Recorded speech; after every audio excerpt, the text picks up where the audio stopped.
Assalamualaikum warahmatullahi wabarakatuh. Perkenalkan, nama saya Riko Rahim. Saya merupakan peserta Laskar Kabupaten Merangin tahun 2026 angkatan 5 kelompok 4. Di sini saya akan menceritakan profil prestasi saya dan unit kerja saya. Selamat datang di Dinas Pariwisata Pemuda dan Olahraga. Nah, Dinas Pariwisata Pemuda dan Olahraga merupakan perangkat daerah yang memiliki tugas membantu kepala daerah dalam melaksanakan urusan pemerintah di bidang pariwisata, kepemudaan, dan olahraga. Khusus pada bidang pariwisata, Dinas ini memiliki peran penting dalam meningkatkan potensi wisata daerah agar mampu memberikan kontribusi terhadap pertumbuhan ekonomi masyarakat, peningkatan pendapatan daerah, serta memperkenalkan identitas daerah kepada masyarakat luas.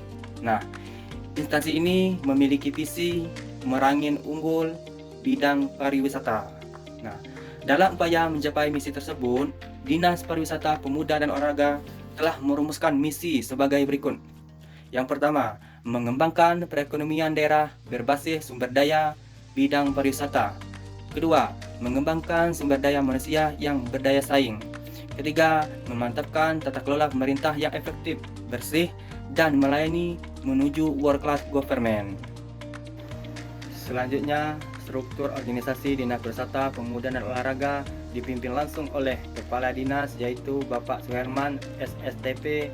Dalam pelaksanaannya, beliau dibantu oleh sekretariat dan juga beberapa bidang teknis, yaitu bidang pariwisata, bidang pemuda, bidang olahraga, dan bidang pemasaran, serta kelompok jabatan fungsional. Nah, saya sendiri berada pada bidang pariwisata.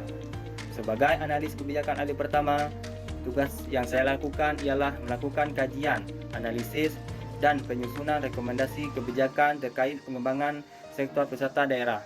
Beberapa tugas yang saya lakukan antara lain yaitu mengumpulkan data potensi wisata daerah, menganalisis kebutuhan pengembangan destinasi wisata, menyusun bahan kebijakan dan rekomendasi kepada pimpinan, melakukan evaluasi program pengembangan pariwisata. Selanjutnya berkoordinasi dengan pelaku usaha, masyarakat, dan membantu program promosi wisata daerah. Nah, jenis layanan diberikan yaitu pelayanan informasi destinasi wisata, pembinaan kelompok sadar wisata, pendampingan pengembangan desa wisata, promosi wisata melalui media sosial, dan kegiatan pameran.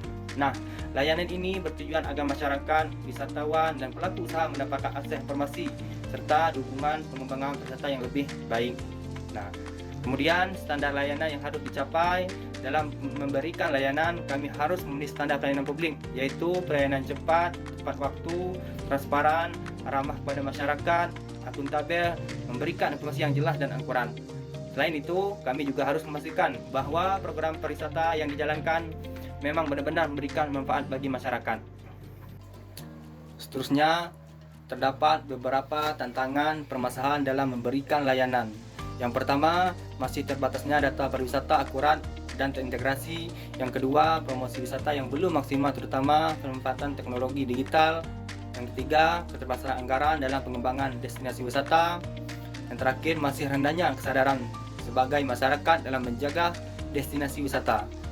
Nah, permasalahan ini tentu menjadi tantangan yang harus diselesaikan agar pelayanan semakin baik. Tugas saya sebagai analis kebijakan ahli pertama sangat berkaitan dengan tujuan instansi. Dengan melalui analisis kebijakan yang tepat, program pengembangan wisata dapat lebih berjalan efektif. Jika destinasi wisata berkembang, maka jumlah wisatawan meningkat. Ketika wisatawan meningkat, maka pendapatan masyarakat juga meningkat melalui sektor UMKM, kuliner, penginapan, transportasi, dan ekonomi kreatif lainnya. Artinya, pekerjaan saya berkontribusi langsung dalam mendukung pembangunan daerah dan kesejahteraan masyarakat. Namun, dari perspektif manajemen ASN, saya harus menjalankan tugas secara profesional, berintegritas, dan berorientasi pada pelayanan. Sebagai analis kebijakan ahli pertama di bidang pariwisata, hal yang saya lakukan adalah memastikan setiap kebijakan dan program pariwisata disusun berdasarkan kebutuhan nyata di lapangan serta data yang akurat. Selain itu, saya berupaya menjaga disiplin kerja, meningkatkan akuntabilitas dalam pelaksanaan tugas, serta memastikan setiap program yang direncanakan dapat mendukung pengembangan pariwisata daerah secara maksimal. Jika dilihat dari perspektif Smart ASN, saya dituntut untuk adaptif terhadap perkembangan teknologi dan mampu bekerja secara inovatif Di bidang pariwisata, saya berupaya memanfaatkan teknologi digital untuk mendukung promosi wisata daerah melalui media sosial, digital lainnya, agar informasi wisata lebih mudah diakses masyarakat. Saya juga mendorong penggunaan data digital dalam pemetaan potensi wisata, pengembangan destinasi, serta evaluasi program wisata. Selain itu, saya terus meningkatkan kemampuan digital, kemampuan komunikasi, serta kolaborasi agar dapat memberikan pelayanan yang lebih cepat, efektif, dan sesuai dengan perkembangan zaman. Nah, melalui penerapan manajemen ASN dan Smart ASN tersebut, saya berharap dapat memberikan kontribusi yang lebih optimal dan pengembangan sektor pariwisata serta mendukung tercapainya tujuan instansi. Saya percaya bahwa dengan kerja keras, inovasi, dan kolaborasi, sektor pariwisata dapat menjadi salah satu penggerak utama pembangunan daerah. Demikian yang dapat saya sampaikan. Terima kasih atas perhatiannya.